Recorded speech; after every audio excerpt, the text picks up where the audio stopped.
जनता र स्थानीय तहबीचको सहकार्य विकास र समृद्धिका लागि अपरिहार्य भिन्न समुदायको आवाज कार्यक्रम ताजा सवाल।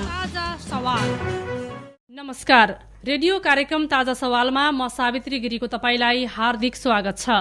रेडियो कार्यक्रम ताजा सवाल स्थानीय तह नागरिक बीचको पारस्परिक सम्बन्ध विस्तार गर्ने, सामाजिक विकास, पूर्वाधार विकास तथा जनजीविकासँग जोडिएका सवालमा सरोकारवालाहरूको भूमिका खोज्ने र सचेतना जगाउने उद्देश्यले तयार पारिएको हो। यो कार्यक्रम रेडियो कृष्णसार एफएम 94 मेगाहर्जबाट यसै समयमा सुन्न र रेडियो कृष्णसार एफएमको फेसबुक पेजबाट हेर्न पनि सक्नुहुन्छ। कार्यक्रममा आज हामीले खाद्य अधिकारका सवालमा चर्चा गर्दैछौँ। यस विषयमा छलफल गर्नको लागि आज हामीसँग हुनुहुन्छ फियान नेपाल प्रदेश समन्वय कार्यालय बाँकेका संयोजक सुरेश गौतम र सूचना तथा मानवाधिकार अनुसन्धान केन्द्रका अध्यक्ष एवं नागरिक समाजका अगुवा विश्वजित तिवारी। तपाईहरू दुवैजनालाई आजको यो हाम्रो कार्यक्रम ताजा सवालमा स्वागत छ। धन्यवाद। सुरुमा म फियान नेपाल प्रदेश समन्वय कार्यालय बाँकेका संयोजक सुरेश गौतमतर्फ जान चाहन्छु। आज हामीले यो खाद्य अधिकारका विषयमा चर्चा गर्दैछौँ। सबैभन्दा पहिला त हामीले खाद्य अधिकार भन्नाले चाहिँ के बुझ्नुपर्छ?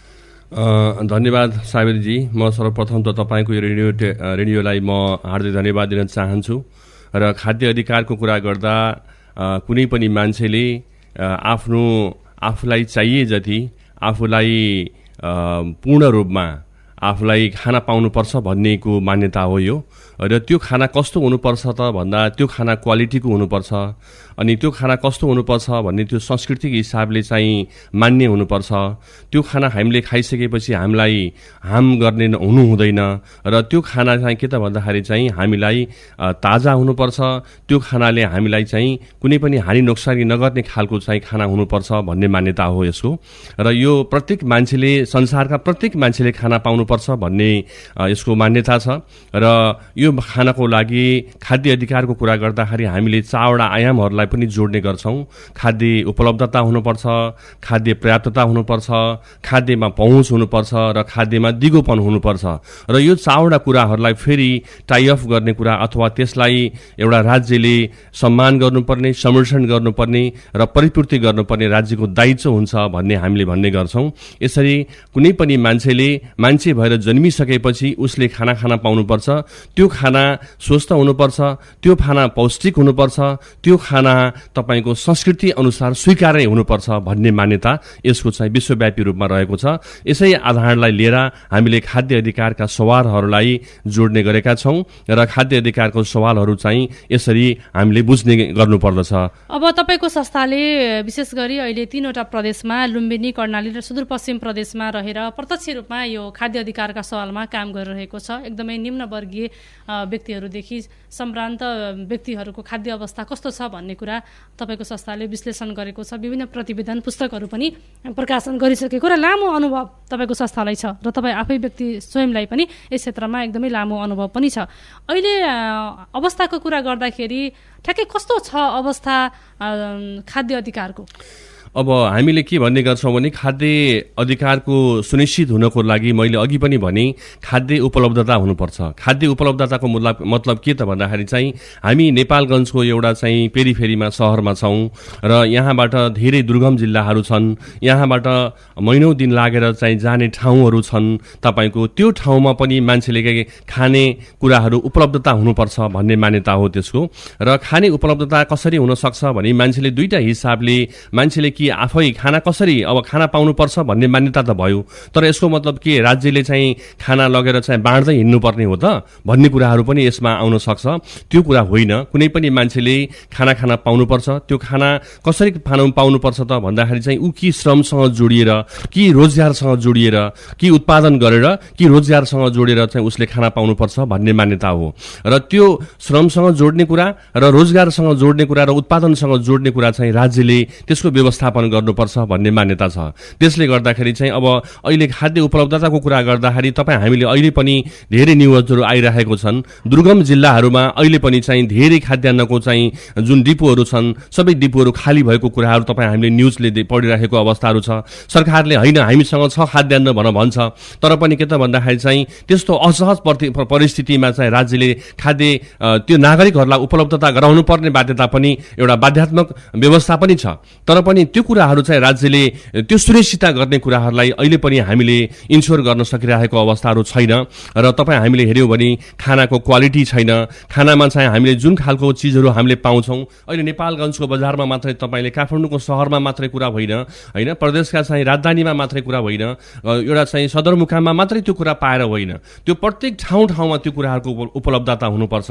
जहाँ उपलब्धता हुन सक्दैन त्यहाँ खाद्य अधिकारको चाहिँ सेक्युरिटी भएको छ, खाद्य अधिकार चाहिँ त्यहाँबाट त्यहाँका मान्छेहरू सबै खाद्य अधिकारबाट सुनिश्चित छन् भन्ने कुरा चाहिँ हुन सक्दैन। किनभने मान्छेसँग पैसा छ तर किनेर खान सक्ने पनि वातावरण छैन भनेपछि त्यहाँ खाद्य उपलब्धता भएको मानिँदैन। त्यसले गर्दाखेरि चाहिँ खाद्य उपलब्धताको कुरा, खाद्य पर्याप्तताका कुरा र चाहिँ खाद्य पर्याप्तताको कुराहरूमा क्वालिटीका कुराहरू चाहिँ त्यो आफूलाई चाहिने, मान्छेलाई चाहिने कुराहरू चाहिँ पनि हुनु पर्यो। र त्यो चाहिएको कुराहरू चाहिँ क्वालिटीको छ कि छैन भन्ने कुराहरू पनि त्यसले हेर्छ भने पहुँचको कुरा गर्दा तपाईँको आर्थिक र भौतिक हिसाबले त्यो पहुँचमा मान्छेको चाहिँ त्यहाँ एक्सेस छ कि छैन भन्ने कुराहरू, र यो तिनटै कुराहरू भइसकेपछि त्यसले त्यहाँ 12 महिना त्यो अवस्थालाई इन्स्योर गरेको अवस्था हो कि होइन, त्यसलाई चाहिँ ग्यारेन्टी गरेको अवस्था हो कि होइन भन्ने कुरालाई चाहिँ हामीले विश्लेषण गरेर हेऱ्यौँ भने हामीले यिनै चारवटा कुराहरूलाई विश्लेषण गरेर हेऱ्यौँ भने अहिले खाद्य अधिकारको चाहिँ कुराहरू चाहिँ छर्लङ्ग हुन्छ।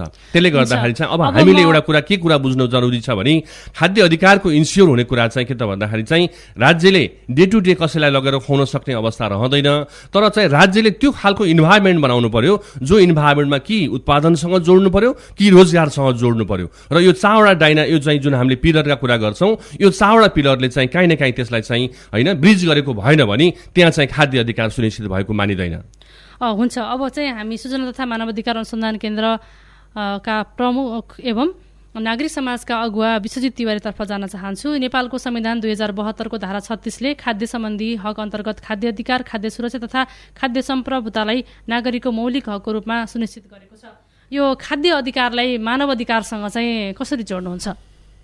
धन्यवाद म्याडम, मलाई चाहिँ यसमा आउने अवसर र आफ्नो केही कुरा राख्ने अवसर दिनुभएकोमा हार्दिक धन्यवाद दिन चाहन्छु व्यक्तिगत र संस्थाको तर्फबाट।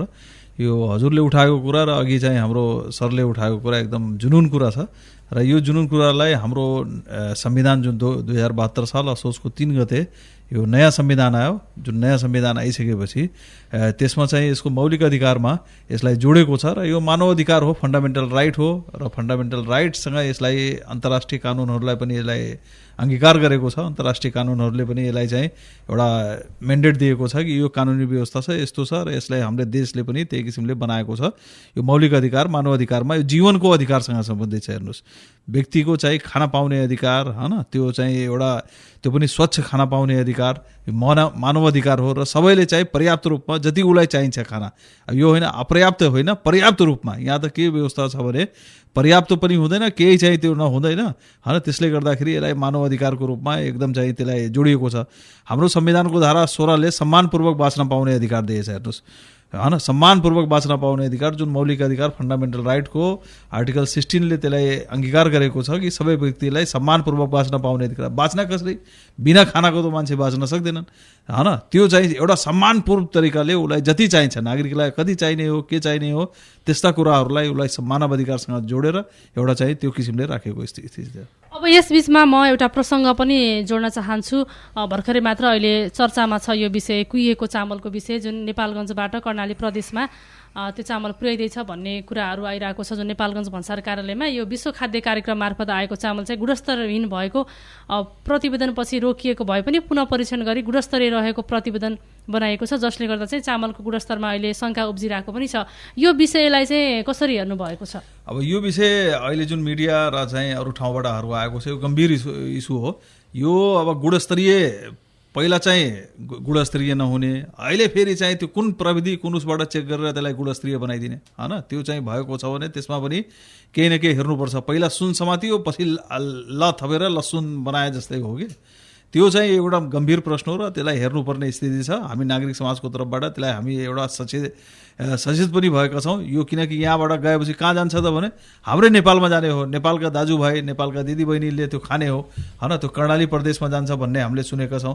त्यो गएपछि के हुन्छ भने अखाद्य चिज यहाँ भन्सारबाट नाका गयो भने भन्सारको नाकाबाट जानु नै हुँदैन। कानुन बमोजिम त्यो पहिला अखाद्य हुने अहिले खाद्य हुने भन्ने कुरा कुन स्थिति र कुन मेन्डेटबाट आएको हो भन्ने कुरा त्यसलाई हेर्नुपर्ने र विश्लेषण गर्नुपर्ने जरुरी छ।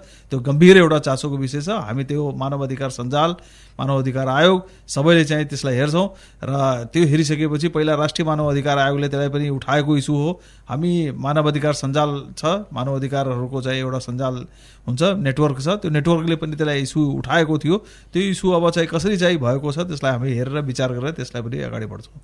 अब म फियान नेपाल प्रदेश समन्वय कार्यालय बाँकेका संयोजक सुरेश गौतमतर्फ जान चाहन्छु। यो कुहिएको चामलकै यो प्रसङ्गमा कुरा गरिरहँदा तपाईँको संस्थाले पनि यस विषयमा बेला बेलामा निगरानी गर्ने, ज्ञापन पत्रहरू बुझाउने, समन्वय गर्ने, सरोकारवालाहरूलाई जुटाउने र यो खाद्य अधिकार सुनिश्चितताका लागि विभिन्न तालिम गोष्ठीहरू पनि गर्दै आइरहेको कुराहरू पनि छ। अब यो कुहिएको चामलको जुन कुराहरू बाहिर आइरहँदा तपाईँहरूले यो विषयलाई कसरी लिनुभएको छ? अब यो जुन तपाईँको विश्व खाद्य कार्यक्रम अन्तर्गत रहेर बालबालिकाहरूको खाद्यान्नको खाजाको लागि ल्याइएको जुन चामल छ, त्यो चामल धन्नै नेपालगञ्जको भन्सार कार्यालयमा 6 महिना अगाडि यहाँ आएको थियो र यो विषयमा आइसकेपछि त्यसमा केही गन्नाएको अवस्था भइसकेपछि त्यहाँको भन्सार कार्यालयले त्यसलाई परीक्षण गर्न पठाइसकेपछि यहाँको गुण नियन्त्रण कार्यालयले त्यसलाई यो खाना अयोग्य छ भनेर भनिसकेपछि त्यो चर्चामा आएको थियो। त्यो विषयलाई हामीले सम्बन्धित कार्यालयहरूमा गयौँ र सम्बन्धित कार्यालयमा गइसकेपछि त्यसको चामलको अवस्था के हो भन्ने हामीले हेऱ्यौँ। 2टा कन्टेनरमा चाहिँ रूपडियामा जमुना नाकामा राखिएको थियो र त्यो विषयलाई हामीले लगेर जिल्ला प्रशासन कार्यालयमा पनि प्रमुख जिल्ला अधिकारी समक्ष पनि गयौँ र त्यो गइसकेपछि त्यो अखाद्य चिजहरूलाई यहाँबाट लग्नु हुँदैन र त्यसको सिस्टम एउटा के रहेछ भने कुनै चिजहरू अखाद्य भइसकेपछि त्यो चिजलाई चाहिँ त्यो जुन ठाउँबाट आएको हो त्यही ठाउँमा फेरि फिर्ता पठाउने भन्ने यसको चाहिँ नियम हुँदो रहेछ। त्यो भइसकेपछि हामीले चाहिँ यस्तो अखाद्य चिज वस्तुहरू चाहिँ कुनै पनि हिसाबमा यो नाकाबाट छिर्न दिनु हुँदैन भन्ने हिसाबले हामीले प्रेस विज्ञप्ति पनि रिलिज गर्यौँ, सम्बन्धित सरकारलाई घचघचायौँ र अहिले 6 महिना पछाडि फेरि त्यही चामल खान योग्य छ भनिसकेपछि यो देशको चाहिँ संरचना हामी उद्वेग के लाग्छ भने यो देशको संरचना कस्तो हो, यो देशमा भएका सरकारी निकायको एउटा चाहिँ सिस्टम के हो हैन। अब चाहिँ के त भन्दाखेरि चाहिँ त्यही चामल तपाईँ हामीले हेऱ्यौँ भने 6 महिना पछाडि एउटा कुनै सर्वसाधारण एउटा व्यापारीले त्यही नाकाबाट ल्याएको र त्यो चामल अथवा त्यो खाद्य वस्तुहरू खान मिल्दैन भनिसकेपछि त्यो चामललाई अथवा त्यो खाद्य वस्तुलाई फेरि 6 महिना पछाडि परीक्षण गरेर खान मिल्नेछ भन्ने खालको चाहिँ कहीँ हुन सक्थ्यो होला। अब यो त हामीले यसरी हेर्दाखेरि यो त विश्व खाद्य कार्यक्रमले ल्याएको चामल भएर यसरी गुणस्तर चेक जाँच गरियो, प्रक्रिया पुर्यायो, प्रक्रिया नै नपुर्याइकन त कति चामल हो यस्ता सामानहरू चाहिँ कि त प्रत्येक दिन कति सामानहरू चाहिँ यहाँ भेटिएका छन् भन्ने कुरा चाहिँ कुनै पनि यसको लेखाजोखा छैन हैन। यसरी के त भन्दाखेरि चाहिँ हामीहरू यहाँका नागरिकहरू चाहिँ कति एउटा चाहिँ सम्म एउटा टिट लाग्दो अवस्थामा पुग्यौँ भने हामीले पैसा तिरेका छौँ, कसैले हामीलाई फ्रीमा दिएको छैन, पैसा तिरेका छौँ तर पनि हामी अखाद्य वस्तुहरू जो हाम्रो शरीरको लागि हार्म गर्दैछ त्यो चिजहरू हामी खान बाध्य छौँ भने यो राज्यको संयन्त्रको चाहिँ कुरा गरिरहेको छु मैले। राज्यको संयन्त्र कति टिट लाग्दो र कति दयनीय अवस्थामा छ, हामी नेपाली कति दयनीय अवस्थामा छौँ भन्ने कुरा चाहिँ यो यस विषयबाट तपाईँको चाहिँ छर्लङ्ग हुन्छ। तपाईँलाई के लाग्छ अब जुन चामल फेरि पनि अब विवादमा आइरहेको छ, 6 महिना पछाडि कसरी खाद्य भयो भनेर जुन विवादमा आइरहेको छ, यो चामल अब कर्णाली पुग्न सक्ला? यो कर्णाली पुग्ने कुरामा तपाईँ हामी सम्पूर्ण व्यक्तिहरू यहाँका हामी मात्रै होइन, हामी नागरिक समाजको हिसाबले मात्रै हामी यसो ठेक्का लिँदैनौँ। यसमा प्रत्येक व्यक्तिको भूमिका छ। त्यो चामल त्यहीँ रोकिनुपर्छ र यो चाहिँ के तपाईँ प्रत्येक राजनीतिक पार्टीहरूको यसमा जिम्मेवारी हुनुपर्छ। यसमा के त भन्दाखेरि तपाईँको नागरिक समाजदेखि लिएर चाहिँ प्रत्येक व्यक्ति यसमा चाहिँ जिम्मेवारी हुनुपर्छ र यो कुनै पनि हालतमा यस्ता अखाद्य वस्तुहरू यहाँबाट भित्तिर तपाईँ हामीले खाद्य अधिकारको कुरा गर्दा खाद्य पर्याप्तताको कुराहरूमा चाहिँ कुनै पनि चिजहरू क्वालिटीको हुनु पर्यो भन्ने कुरा चाहिँ इन्स्योर हुनुपर्छ भने एउटा के त भन्दाखेरि विश्व खाद्य अन्तर्गत आएको तपाईँको चाहिँ के त भन्दाखेरि चामल पनि अखाद्य वस्तुहरू प्रमाणित हुन्छ र त्यसलाई फेरि 6 महिना पछाडि जो खान मिल्ने हुन्छ भनेपछि तपाईको त्यहाँ अब क्विन्टलका क्विन्टल भएको चामल चिजहरू अब स्याम्पलिङ गर्ने भने त एउटा कुनै ठाउँबाट लिएर आउने हो।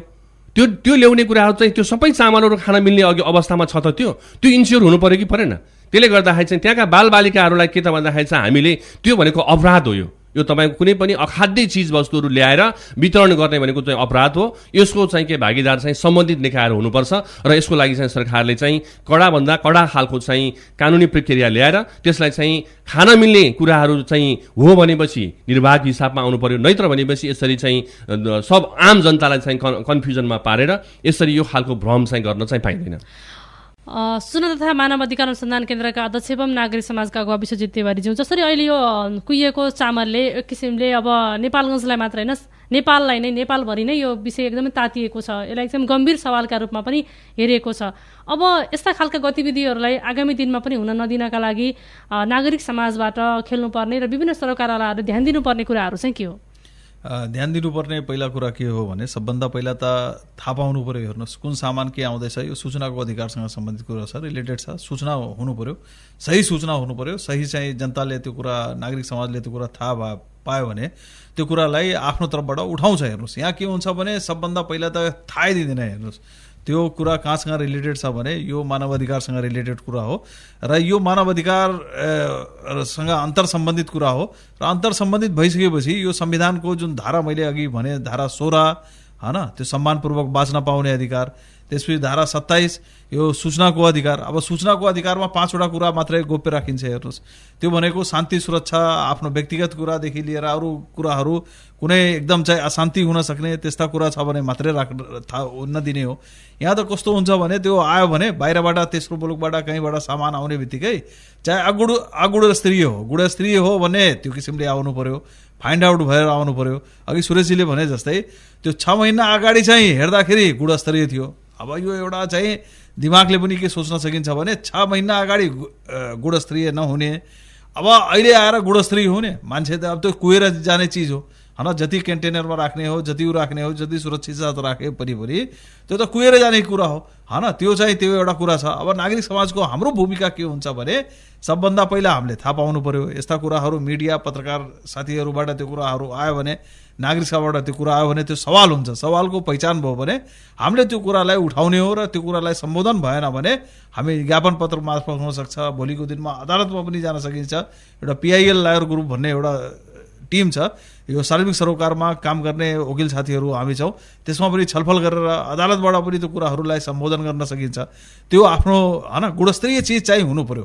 गुणस्तरीय चिज छैन भने अखाद्य चिज यहाँ यो नाकाबाट चाहिँ पठाउन पाइँदैन भनेर नियम कानुनमा पनि त्यो कुरा प्रष्ट व्यवस्था छ। हेर्नुहोस् अब त्यसको भागीदारको हुने, त्यसको सजायको हुने, जसले ल्याएको छ सामान, जसले पठाएको छ सामान, जो आयातकर्ता हुन् हैन, जो निर्यातकर्ता हुन्, यी सबै चाहिँ त्यसका दोषी हुन् हैन। त्यो चाहिँ एउटा कानुनी व्यवस्थालाई हामीले पनि त्यहाँ सम्बोधन गर्नुपर्ने जरुरी छ। यसमा चाहिँ राज्यले हेर्ने जुन आँखा छ नि, यसलाई चाहिँ कसरी बुझ्नुहुन्छ तपाईँले? अब राज्य त हेर्नुहोस् राज्य कस्तो छ भने अब राज्यमा बस्ने जो साथीभाइहरू छन् उहाँले के बुझ्नुहुन्छ भने यो सामान पठाइदिए हुन्छ, त्यहाँ भोकमरी छँदैछ, खाइहाल्छन् भन्ने कुरा, चाहे जस्तो होस् भन्ने कुरा के गम्भीर छैन, जिम्मेवार छैन। हेर्नुहोस् एकाउन्टेबिलिटी छैन।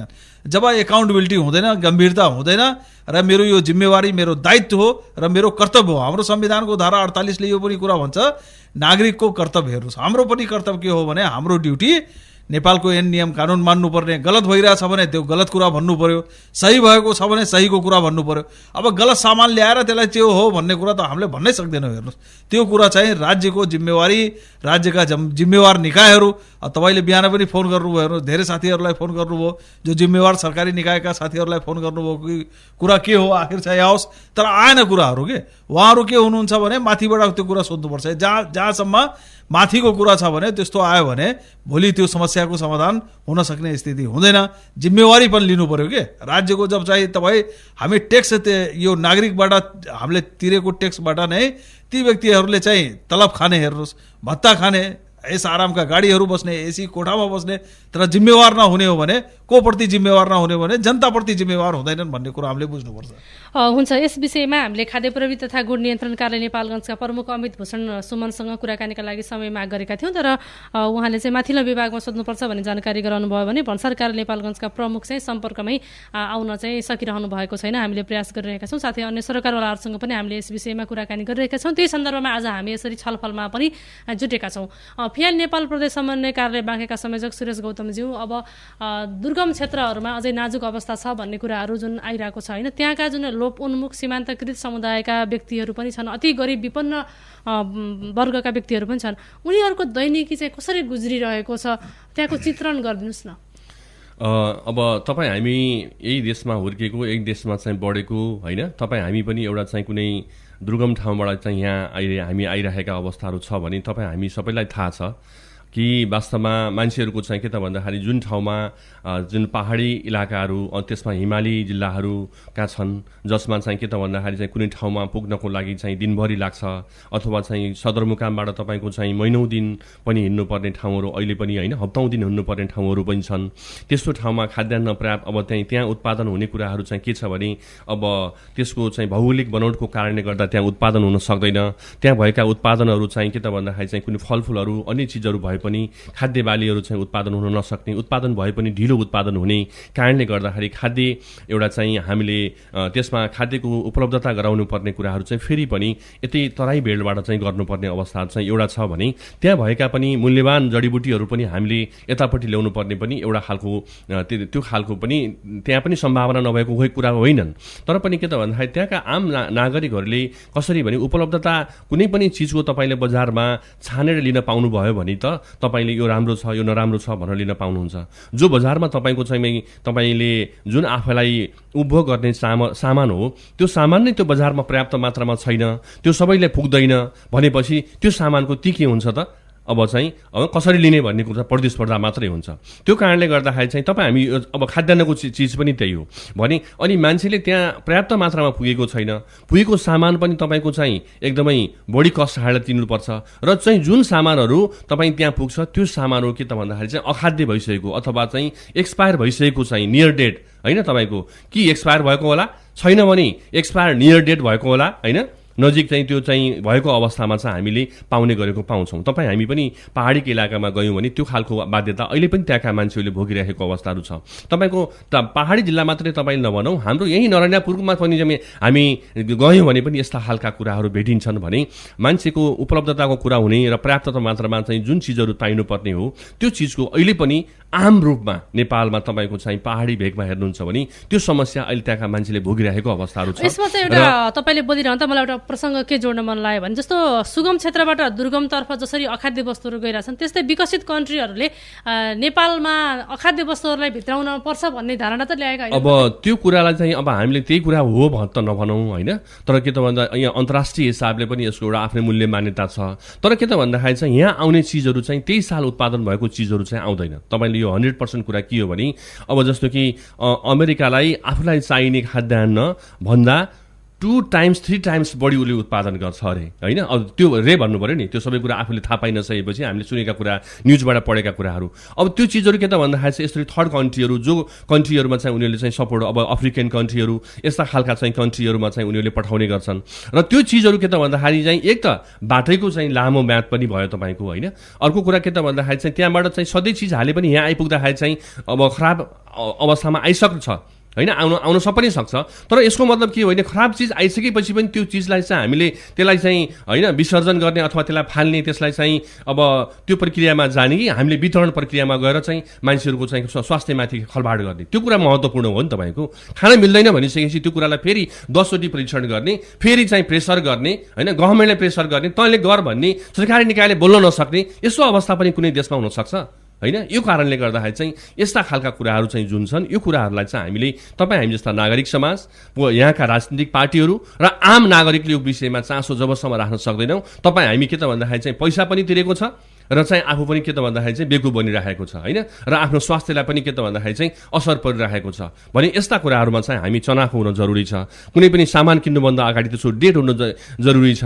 त्यो सामानको चाहिँ के त भन्दाखेरि कहिलेसम्म हो त्यो बिग्रिने भन्ने कुराहरूलाई चाहिँ हामीले हेर्न जरुरी छ र भएन भने त्यो सम्बन्धित निकायलाई चाहिँ जानकारी दिन जरुरी छ र आफू पनि सुशिक्षित हुने कुरा र के त भन्दाखेरि सरकारले पनि त्यो मेकानिजमलाई के त भन्दाखेरि चाहिँ होइन अब भित्र पस्ने कुराहरूमा चाहिँ त्यो रोक लगाउने कुरा त सरकारको हो नि त। अब डेट नै नभएका सामानहरू पनि त छ्यापछ्याप्ती भेटिन्छ। छ्यापछ्याप्ती हामीले पाइराखेका छौँ। तपाईँ यी बजारमा अहिले पनि तपाईँको बाहिरको कुरा नगरौँ भने यी नेपालगञ्जको बजारमा तपाईँले हेर्नुभयो भने अहिले पनि त्यस्ता खालका सामानहरू पाइन्छन् भने अब चाहिँ तपाईँले हामीले दुर्गम जिल्लाका कुराहरू चाहिँ हामीले यहाँ गर्न साध्य छ त भनेपछि यो खालको कुराहरू चाहिँ आम रूपमा छ होइन। एक त मानिससँग जनचेतना पनि छैन, तर त्यसको साथसाथमा राज्यका ती निकायहरू मैले भन्छु जो निकायहरूले चाहिँ बजार अनुगमन गर्ने हो, बजारको चाहिँ त्यसको क्वालिटीको इन्स्योर गर्ने हो, त्यसको चाहिँ क्वान्टिटीको इन्स्योर गर्ने हो, त्यस्ता खालका निकायहरू त के त भन्दाखेरि त प्रत्येक दिन चाहिँ त्यसलाई गर्नु पर्यो र यदि कुनै निकायले त्यस्तो गरेको छ भने त्यसलाई कारवाही गर्नु पर्यो, त्यो बाहिर आउनु पर्यो होइन। यसको मतलब चाहिँ गरेको छैन भन्ने होइन,